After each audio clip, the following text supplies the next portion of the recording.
শোন,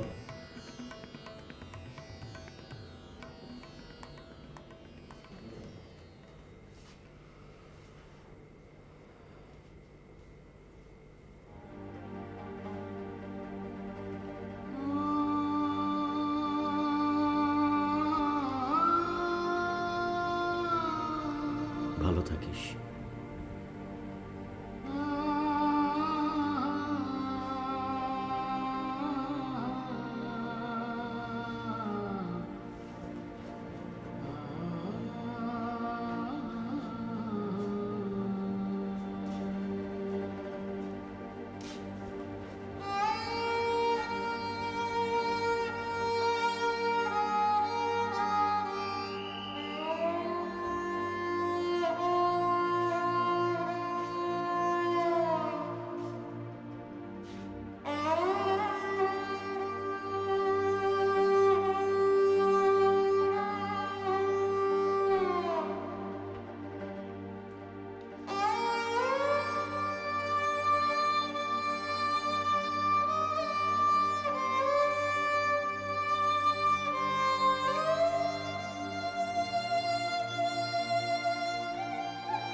রুমেল, তুই অন্তত আমাকে বলে পালাতে পারলি, আর আমি কাকে বলে পালাবো?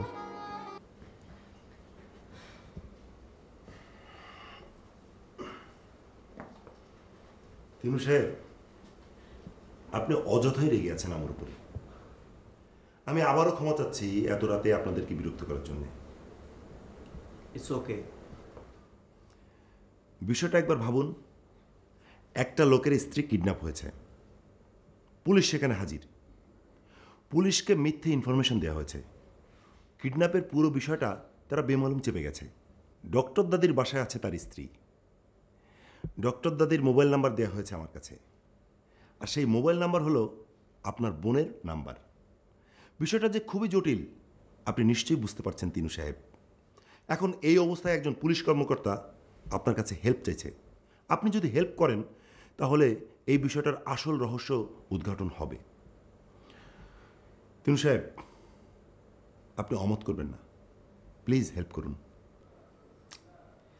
না, অমত করছি না, বাট এত রাতে আপনার বোনকে যে নিয়ে যাব এটাই হচ্ছে আপনার আপত্তি, তাই তো? ইটস ওকে, আমি সকালে আসব, নিশ্চয়ই আপনি হেল্প করবেন। কিন্তু এর মধ্যে আবার যদি কোনো ঝামেলা নেই, কারণ ওই লোকের বাসার সামনে আমার ফোর্স রাখা আছে।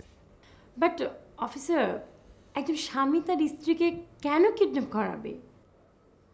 কারণ তো এখনো বলতে পারছি না, তবে বিষয়টা ওরকম নাও হতে পারে। আচ্ছা ঠিক আছে, আমি আজকে আসি, সকালে তো দেখা হবেই। তিনু সাহেব, তিনু সাহেব, হঠাৎ করে একটা কথা মনে হলো, যদি কিছু মনে না করেন জিজ্ঞাসা করতে পারি? কি বলুন? আচ্ছা, আপনি আর ম্যাডাম আপনারা কি আপন ভাই বোন? Oh sorry sorry sorry, really sorry. আমি আসলে এরকম একটা বিব্রতকর প্রশ্ন যে করবো, রিয়েলি সরি। আমি আসছি, হ্যাঁ, সকালে দেখা হচ্ছে। ওকে।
ওই বেটা ইন্সপেক্টর আসাদ কি আমাকে সন্দেহ করছে?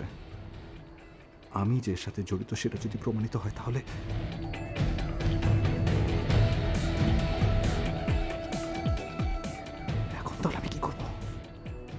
করা উচিত আমার?